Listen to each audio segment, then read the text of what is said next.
Aláròyé máa wí o. Ìyàwó mi ń yàlè lójú àwọn ọmọ mi ni wọ́n ti ń ṣe kinní fún un. Ìlàní iwájú onídàájọ́ Anas Khalifa tilé-ẹjọ́ sàríà kan tó wà lágbègbè Magajingeri nípínlẹ̀ Kaduna ní àwọn tọkọtaya méjì kan Alhaji Ìlàní àti ìyàwó ẹ̀ abilékọ Halima Ìlàní wọ ara wọn lọ.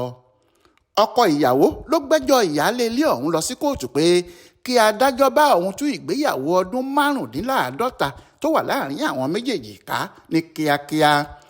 Ẹ̀sùn tó fi kan ìyàwó rẹ̀ ni pé ó ń yan àlè táwọn àlè náà sì ń bá a sùn níwájú àwọn ọmọ kéékèèké tó bí fóun.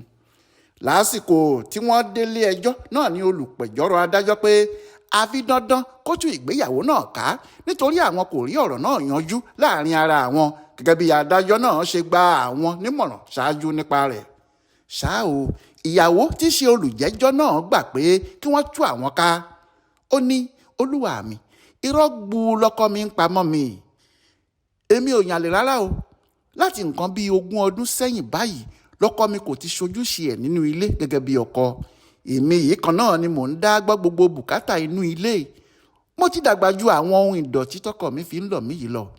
Kẹ̀sì máa wò ó, mi ò mọ̀ pé irú èèyàn rádaràda báyìí ni.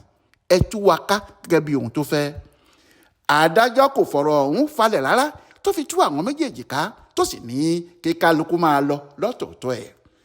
Adéwálé Adéoyè ló ṣàkójọpọ̀ ìròyìn ọ̀hún fún Aláròyé online television.